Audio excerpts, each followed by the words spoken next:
Alright, this is my 5th go at reviewing this damn film. I'm not going to do a proper review, I'm just going to tell you what I liked and then I'm going to vent. This is your only spoiler warning, so if you stick around after the opening and hear shit you didn't want to hear, that's your own fucking fault. Damn right I'm already mad, just run the damn trailer.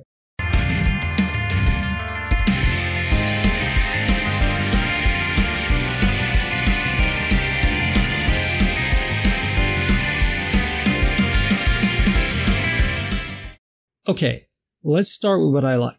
I thought the film looked beautiful. It was shot well. It had lots of epic vistas like any Star Wars movie. It definitely looked like a Star Wars film. Rian Johnson kept the late 70s, early 80s look, so the film had this retro futuristic feel to it.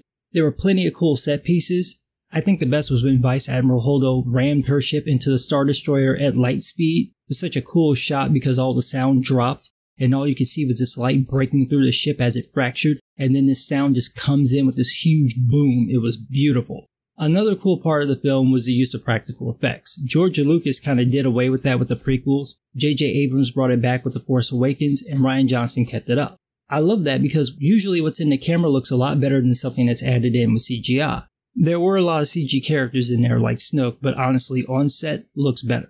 The most special moment was Yoda. Yep, he comes back as a Force ghost, and they either used the puppet for the whole scene or deliberately made the 3D animation look like the puppet movements. I mean, they even got it down to his walk. That was just so cool. And it was great to finally see Mark Hamill do his thing. He's old and he looks it. But it was nice to see him in some live action stuff. We still had to wait half the film for the good stuff, but damn did he deliver. His performance was so good, especially when he explained what happened to his school and how he failed Ben Solo. Too bad the script wasn't up to his talent.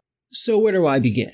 Okay, let's start with Poe Dameron. So in the first film, in The Force Awakens, they establish him as this kind of cocky new version of Han Solo. In this film, they reduce him to a fuck up. So here's what's happened. Between The Force Awakens and The Last Jedi is maybe a couple of hours. Okay, that's it. The Last Jedi takes place over 2, maybe 3 days. The Force Awakens, pretty much the same thing. So all these films, these 2 films, you got maybe about a week of time has passed. Keep that in mind when we start talking about the shit that Rey does, because this bitch has literally only had the Force for a week, and she's the most badass Force user ever. We don't actually see that. We're just told this over and over. So basically, at the end of The Force Awakens, we see the Resistance trying to get away, and apparently this is it. Like what we saw at the end of the film, that's all that's left. So they're trying to leave this base, and the First Order pops up and is going to take them out with this giant dreadnought, which is this big ass stealth looking ship. It's got 2 cannons on the bottom and it's got a bunch of guns on the top. And the 2 cannons are made to take out planetary bases. So you just shoot them at the planet, blows things up. Poe Dameron comes in and he's going to take out all these surface guns by himself. So first thing that he does is he stalls with General Hux. He does exactly what he did to Kylo Ren, except General Hux is stupid enough to fall for it. So you get this 5-minute scene where General Hux is like, can you hear me? Can you hear me now? Can you hear me? Can you hear me? Can you hear me now? This just goes on and on and on. It's this weird Marvel film humor that's throughout this movie. Like half the jokes didn't go over with the audience I was with. They just completely fell flat. The other half, maybe half of those got a chuckle and the rest got actual laughs. This is this constant need that Disney does with this like barrage of funny. And that's never been what Star Wars has been about. It's had charm, but not this like gratuitous forced humor. And yeah, look, I saw the prequels and I saw the changes that Lucas made to the original. So I know that this has happened in the Star Wars films before, but come on, never like this. So back to Poe. Poe's brilliant plan is to take out this dreadnought by having his bombers come in and take it out. So first he takes out all the surface guns. They send out TIE fighters to try to stop him. The TIE fighters damage his ship, but he still manages to take out all the guns except for one. He takes out the last gun after BB-8 repairs the ship, and then Leia calls him back because we've done all this and the fucking dreadnought still gets to fire on the damn base. It fired on the base and destroyed the base. So she's like, come back. And Poe Dameron's like, whatever, I do what I want.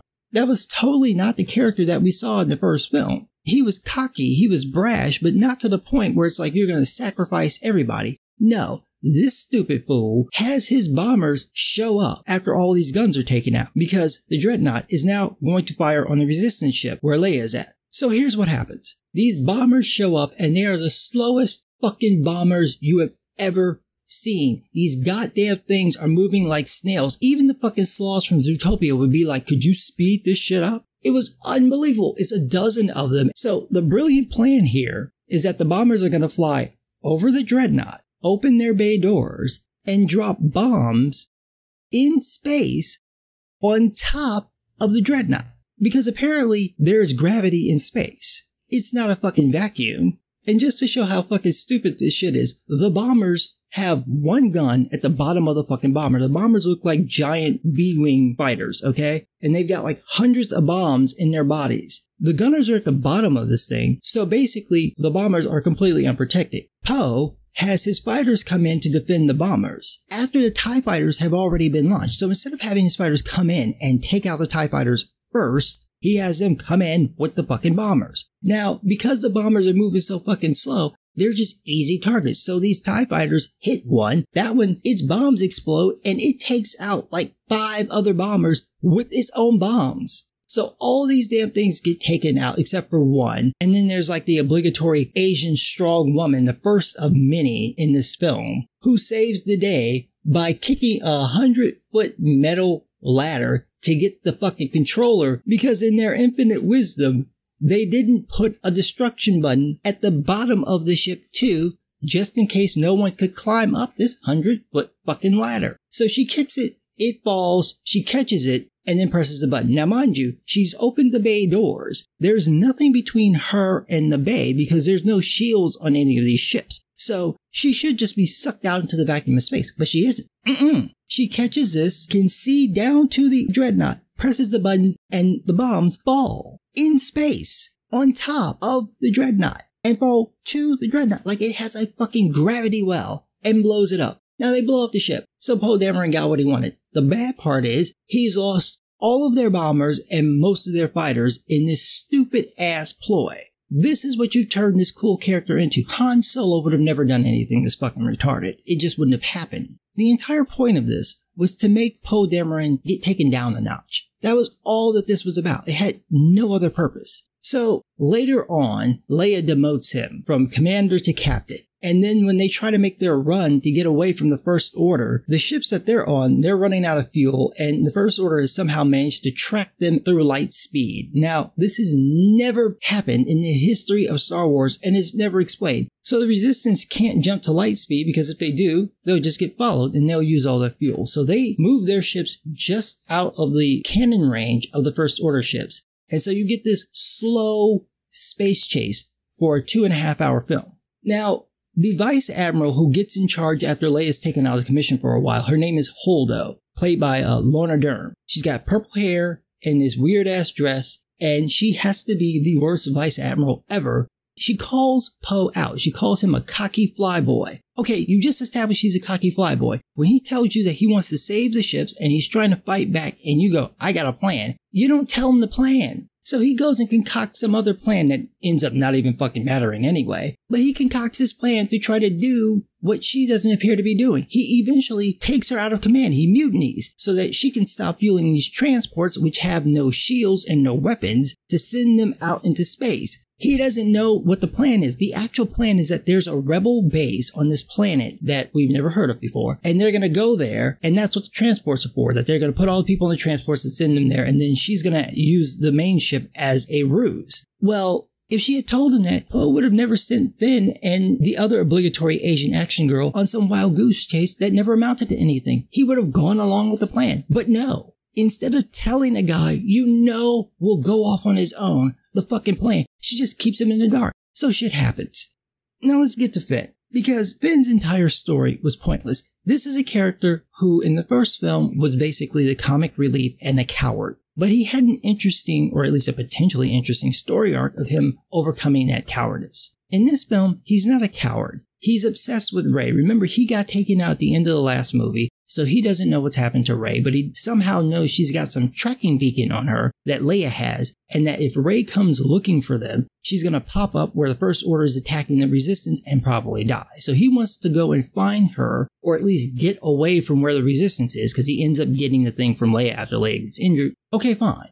That's the only plan he actually has throughout the entire film. It doesn't matter, because eventually she ends up at that place anyway, because that's where Kylo Ren is. So the girl that finds Finn, this action girl, this action Asian girl, her name is Rose. She is the little sister of the girl that I mentioned before who blew herself up. And Rose is basically the chubby fangirl. She serves no fucking purpose in the film. She's supposed to be a mechanic. We never actually see her mechanic. She doesn't get a chance to do it. It's never allowed. She is there to bitch about rich people because they end up going to a casino planet trying to find some code breaker to hack into the code to get into the First Order to shut down this hyperspace tracking thing, which I'm not even going to explain what it is because it's so fucking retarded I don't have the time. But at any rate, instead of getting the guy that they were supposed to get, they end up using Benicio del Toro, who double crosses them and sells them out. Fine. That whole plot, though, has nothing to do with the story. You could cut it out. It wouldn't make a difference. That, and to stop Finn when he tries to sacrifice himself to save the people at this little base that they've gone to. There's a battering ram cannon. Just don't try to explain it. Just accept it. That's going to be targeted at this base that they're at on this planet that looks like Hoth, but it's not Hoth because instead of snow, it's salt. But they're trying to take this thing out and they basically can't. So Finn figures he's just going to fly into it because he's not going to let the First Order win. And then Rose just cocksblocks his sacrifice so she could tell him, you shouldn't sacrifice yourself. But you were praising your fucking sister when she did the same thing at the beginning of the movie. I don't fucking understand. And then we get to Leia. What have you done to Leia? Why? I mean, the whole thing of having her there is bittersweet because Carrie Fisher died. So we know, really, you can't have her in the next movie. How are you going to do it?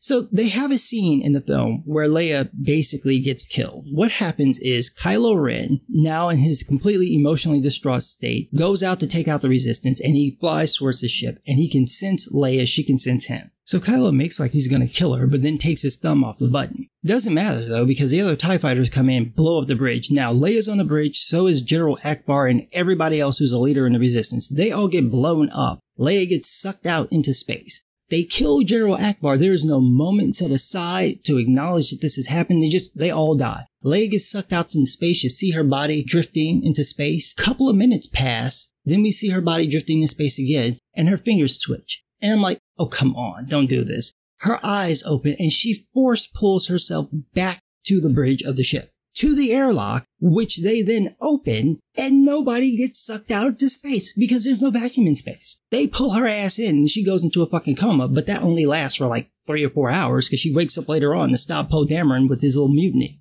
You can't do this. There are rules that are there and there are limitations. And when you have this character Supermaning her way back to the fucking ship, it's ridiculous. I like seeing Leia use the Force. I think that's great, but come on.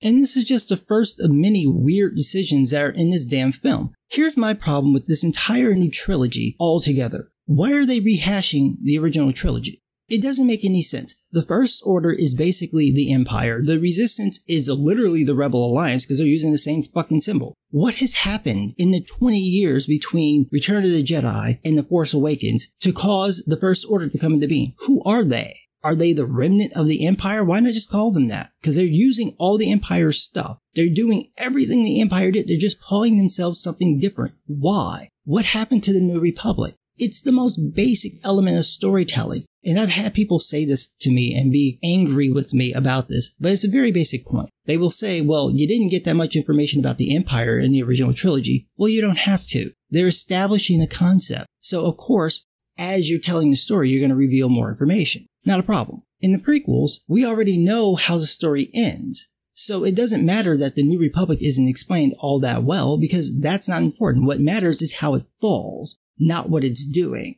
So it's fine. Here, however, you have an end of an order. You have a very specific thing that happens, and you now are saying that whatever they did either had no effect or it just happened again. You have to explain how that happened and who all these people are. It just makes no sense. For example, how is Snoke alive? Let's just run through this real quick. Vader took out the Jedi Order, but the Emperor also had him kill other Force-sensitive beings. So how the fuck is Snoke still alive? This man is able to do shit with the Force I've never seen anybody do. You remember when Rey pulled a lightsaber from Kylo Ren in Force Awakens with that big moment? She tries that shit on Snoke, where he has the lightsaber sitting on his armrest just like Sidious did, and she pulls the saber to her, and it flies around the back of her head, and then pops her on the back of the head, and then flies back to his armrest. He's using the Force. He never fucking moves. He doesn't lift a hand. Shit just happens. He's dragging her, pushing her, throwing her, sliding her around.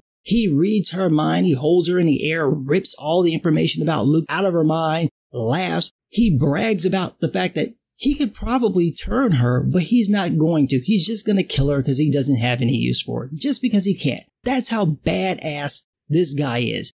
You know what happens to him? What happens is he's bragging about how he's so inside Kylo Ren's head. He even tells this to Kylo Ren at the beginning of the film. He says what everybody else has been saying for 2 years. It's like, how the hell did you let a girl who's never used a lightsaber and has had the Force for 2 hours whoop your ass? This makes no sense. You're so emotionally conflicted, she kicked your ass. And you know what? Instead of you, I'm going to get her. You're not the heir to Vader's mantle. You're just a boy in a mask. I want her because I can sense the darkness in her. I'll turn her to the dark side and she'll be your replacement. That's basically what he says to the man. And that's basically what sets him off to deciding that he's not going to be on Snoke's side or on Luke's side. He's just going to do his own thing. But it turns out to be a ruse. Snoke did that on purpose just to fuck with Kylo so that he would go and seek out Rey so that he would bring Rey to him. That's it. And to show how powerful Snoke is, he's created this link between Kylo and Rey so that they can communicate with each other. They can see each other,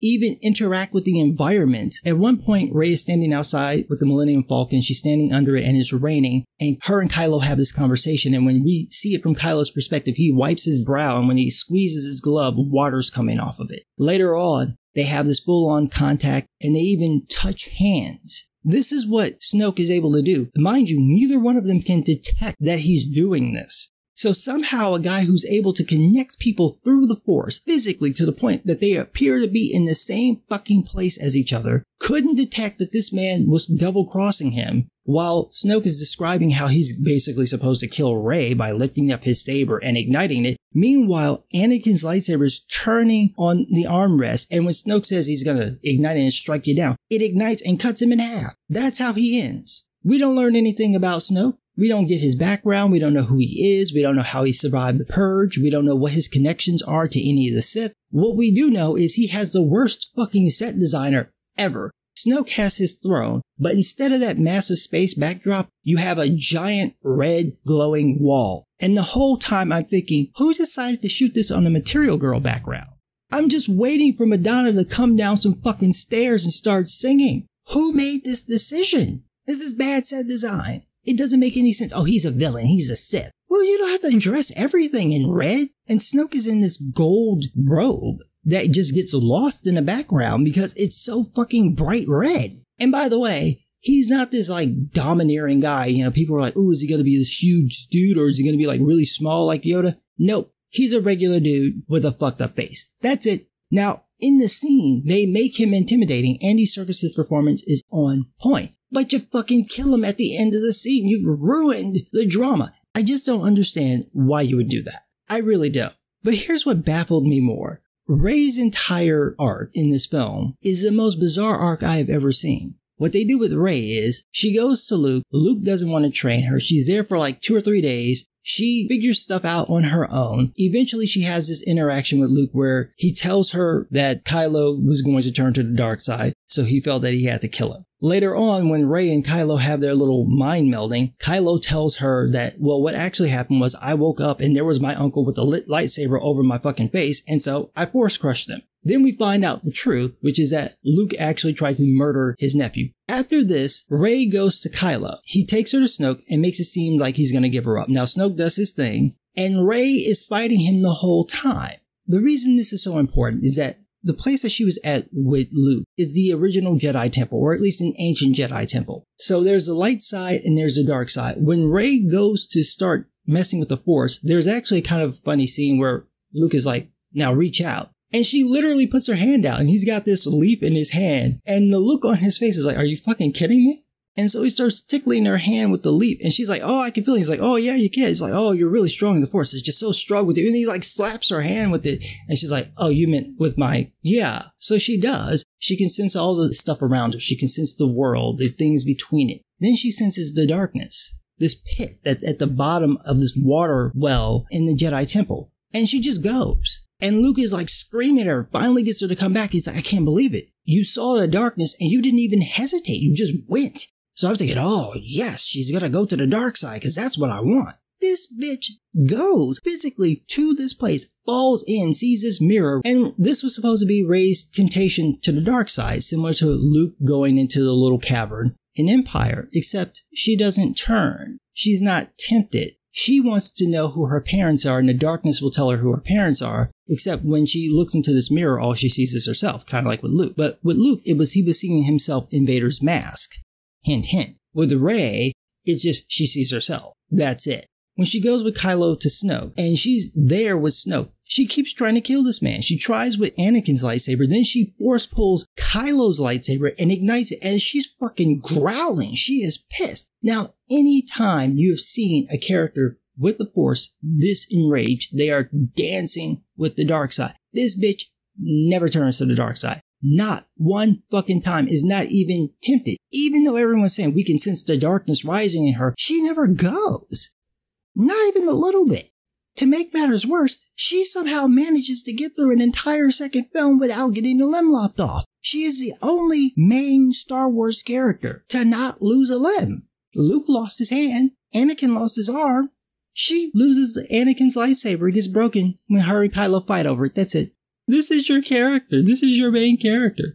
I swear to God, the character is Mary Sue. And they tried to tone it down a little bit with, Luke not initially liking her, but still, he came over. The only people who actually hate her are villains, and everybody else likes her. Poe sees her and instantly falls in love, just like Ben did. I mean, come on.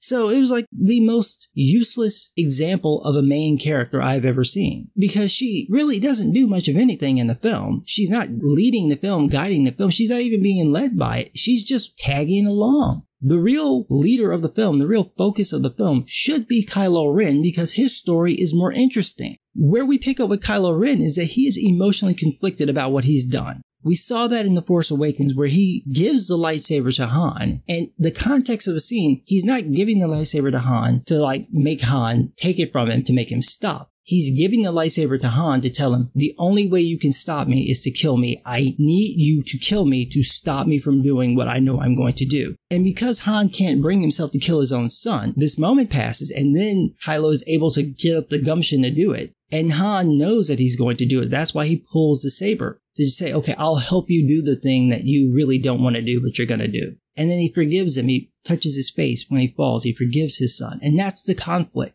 That underneath, Kylo is actually a good person. He's trying to be a bad person. He's trying to be something he's not. And so when we get this scene later on, after he sees Snoke, he takes this helmet after Snoke calls him a boy in a mask, and he destroys the mask. And then he's going around and he's going to go and fight the resistance. That's when he senses Leia, and he doesn't kill her because he's got this conflict. And then when he's talking with Rey telepathically, he's steadily trying to get her to see the truth, that things aren't exactly what they seem to be. However, his perception isn't exactly accurate either. But that's kind of the interesting part of it, is that these people have the Force and they're not using it to read each other's minds or anything like that to get the truth. They're just assuming shit.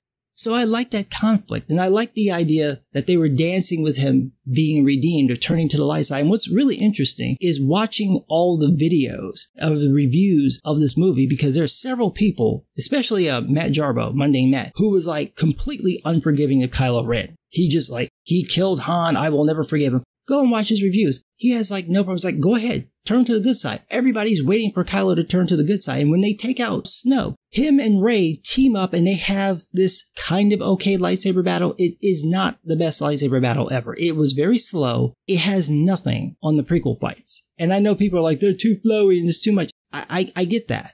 But the Obi-Wan Darth Maul fight was fucking brilliant. You at least need to get to the Luke Skywalker Vader fight at the end of Return of the Jedi, and they didn't get there. That's a problem. So at the end of this fight, where it seems like Kylo is going to be a good guy, he turns and decides to, well, Rey, you come with me and we'll rule the galaxy together. She says no, and so he's well, fine, then fuck it. The whole idea behind him and his arc is that he's showing that the idea of the external manifestation of the balance of the Force doesn't need to be there. You don't have to have the Jedi and the Sith to have balance. You can have the balance within you.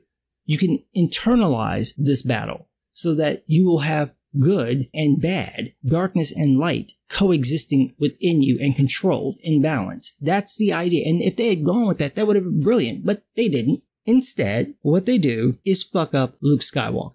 Now, it's going to take me a minute because I swear to God, all I want to do is just swear. They turn Luke Skywalker into a fucking coward. They turn him into a coward. So he is over on this planet, Ahch-To, hiding out. Rey comes to him and tries to give him the lightsaber. He tosses his shit over his fucking shoulder like it's nothing. She spends 2 days with him farming and shit. He drinks green milk from some seed cow and it's just nasty. And why are we seeing this? And she's trying to convince him to train her. And he does. He says he's going to teach her 3 things. He only teaches her 2. And the funny part is that this happens over the course of like a day and a half. So she has a day and a half of training and she's somehow prepared to be a fucking Jedi. He had weeks of training with Yoda. And when he went to go and fight Vader, he was not prepared. Somehow she's more prepared than him, even though he's clearly stronger in the Force than her. I don't understand. I don't get it. So anyway, when Rey finally confronts Luke about finding out what happened with Kylo Ren, he tells her that he could feel the darkness building in Ben Solo, and so he has no choice but to take him out. But Ben catches him before he can, and then Force pushes him, and then kills most of the Jedi students in the temple, and then takes a handful of students who are supposed to become the Knights of Ren, but they're never mentioned again. That whole plot point is just fucking thrown out of the movie, so don't even worry about that one.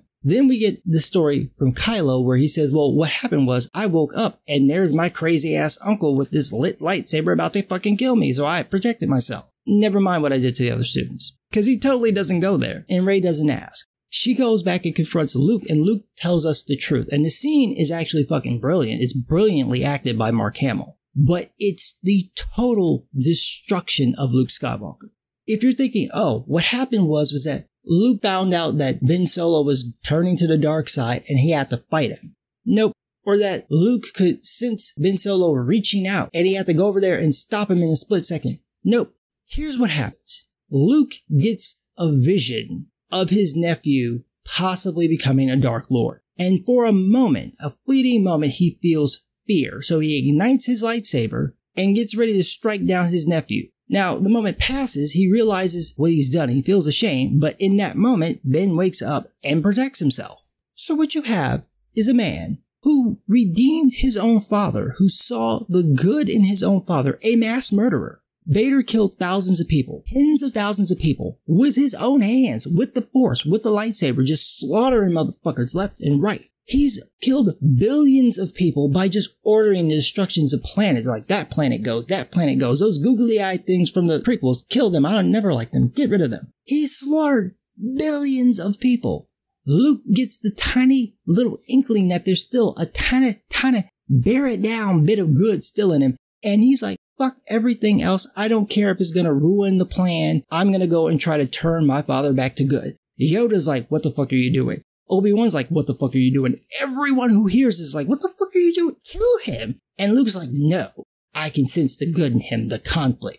In order for Luke to even hazard a thought of killing his father, Vader has got to stand there and let the Emperor taunt this man for hours. And then they fight, and it's only when Vader mentions Leia and that he might turn Leia that Luke loses his shit. But even then, he turns to the dark side for that little moment, but he catches himself and pulls himself back and throws his lightsaber away rather than strike down his father. He will not do it. He'd rather die than try to kill his father. But when his nephew has a bad dream, he's like, oh, that motherfucker's head gotta go. Just, are you fucking kidding me? How do you turn him into this? This is a man who was willing to sacrifice the entire fucking galaxy to save his father, and his nephew has like a fucking wet dream, and he's like, oh, I gotta stab this bitch. Are you fucking kidding me? Are you kidding me? What the fuck is wrong with you, Rian Johnson? Who approved that? Who approved turning Luke Skywalker into that? I want to know who did it, because they should be fired, rehired, and then fired again. That is unbelievable. And that's not even the worst. The worst, the absolute worst, is that this motherfucker never leaves the goddamn planet. At the end of the film, when he faces off the First Order, he's not physically there. He force projects himself there. And you can tell that it's not him because he looks younger. Then he goes out and there's this really cool shot of him walking out there, out the base by himself to face all the walkers and to face Kylo Ren. And Kylo Ren's like, fire on him. And they fire everything on him. He's like, keep firing. They fire and fire and fire. And General Hux is like, finally has to shout enough to get them to stop. And when they do, you can see that all the ground is destroyed. Now, if Luke had actually been there and he used the Force to protect himself, that part would have been clean. So that was the next giveaway. When Kylo decides that he's going to come down and confront Luke, Luke ignites his saber, and it's blue. It's Anakin's lightsaber. Well, time out. We just saw you destroy that thing, so I know that that's not real. So they have this fight, and it is like the most boring samurai fight you have ever fucking seen. The choreography in this film was so goddamn slow. I don't understand what the hell was going on, but oh my god. So he's taunting Kylo Ren. He's like daring him, strike me down. If you strike me down, I will haunt your ass until you die. So Kylo finally gets fed up, stabs him, and the saber goes through Luke's body. You can see it like wavering because he's not really there. Then Kylo realizes that this was all a ruse just to allow the Resistance to get away, the 10 of them that are still left alive.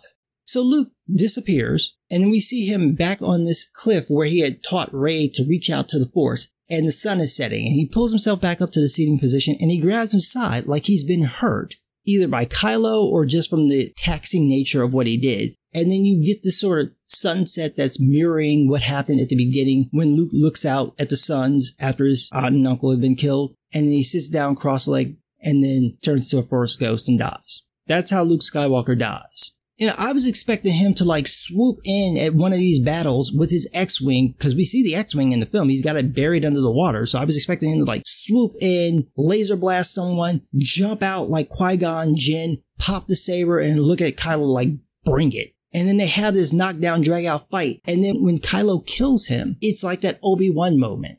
No. Luke Skywalker dies alone, completely emasculated. Everything that you knew about Luke Skywalker, all his heroism, stripped away. When Mark Hamill first got this script, he was pissed off. He didn't like it because he didn't like what they had done to Luke Skywalker. Now we know why. Look what you did. How do you fuck that up? How do you fuck that up? He's the most basic character. Why would you do this to him? I'll tell you why. Because Rian Johnson and Kathleen Kennedy don't get Star Wars. The whole point of this new trilogy is that anybody can be a Jedi. This is what happens with Rey's parents. She's not a Skywalker. She's not a Kenobi. Her parents were drunks and they sold her to traders for beer money, and then they died and were buried. That's it. She's nobody. Like, anybody can be a Jedi. That's the whole idea. That's not what the Jedi are about. It's about what it represents. The choices and sacrifices, that's what those things represent. Rey's not sacrificing anything. She has nothing. The only people sacrificing are everyone else around her. You know, every male character in the film, every last one of them, is either a coward, a villain, a scoundrel, or cannon fodder. Not one of them is heroic. Not one of them does anything for the right reason. Meanwhile, the women are always portrayed as heroic. They're always doing the right thing, even when whatever they're doing doesn't really work out for anybody. Vice Admiral Holdo's plan was fucking retarded, and it was even dumber for her not to tell Poe Dameron what she was doing. Rey just goes to Snoke, tries to turn Kylo to the good side like she can do this. What makes you think you can do? You don't know this man. There's no consequence for her basically failing to do that. She just walks away.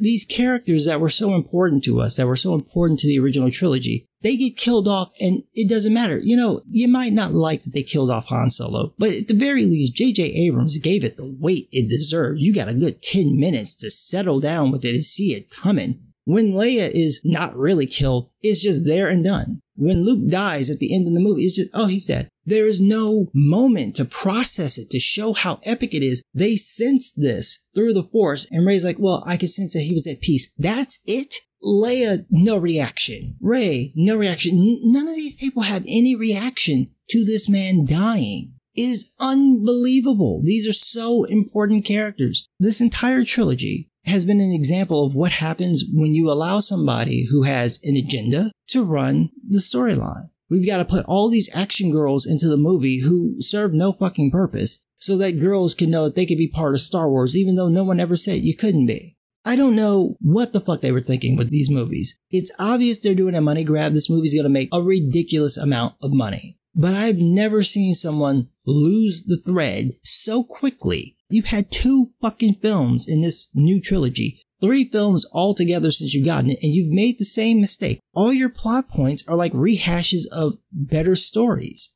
I don't need you to retell the original trilogy. Come up with something fucking new. So this is what we have. Is this just complete travesty of what they did to Luke Skywalker? I mean, I don't understand. Why would you fuck with the character? He's a hero and you turn him into a goddamn pussy. He's like a fucking male feminist. I don't want to do anything because the Jedi are bad. I swear to God, if they don't fix this for the 9th film, I don't think they're going to be able to keep this franchise going. They don't understand. The thing that makes Star Wars work is, in fact, this original trilogy. It's the connection to that. You want to introduce new characters? You can, but you better tie them back to the original cast. So this is what we have. We have a film where you have someone who is running this who has completely lost the thread or never fucking had it. You really should have taken whatever ideas that George Lucas had and just said, we'll take his ideas, we're just not going to let him write it or direct it. And that's it. And you would have been fine. But no, we don't need his ideas. Yeah, you actually do. Because this film is barely on the same level as episode 3. This is a shitty movie. Do not mistake this. Anybody who's telling you like, this is the best film since Empire Strikes Back, find that person, whatever Star Wars merchandise they have, take that shit from them. You are not a Star Wars fan if you like this movie. You can like it as, oh, it's kind of fun to watch. But if you're like, no, this is really good. Fuck you. You're not a Star Wars fan. You're fucking demoted. Give me a lightsaber. This movie, it is just unbelievably bad. It's structurally bad. So many random plot points. And this is like the longest movie. It's like 2.5 hours long. It's like Justice League. I found your extra 40 minutes. It's in Star Wars. Whoever is in charge of the Star Wars stuff, they need to find whoever was running the shit when Lucas was still in charge and just let them do it. And if y'all are the same people, I guess Disney has gotten all up inside your head. Even the worst, I would rather watch the Star Wars Christmas special than watch this movie again. Because it's actually a better fucking film. But what do I know? I'm just some guy. I know what the fuck I'm talking about. That's what the fuck I know. This shit is unbelievable.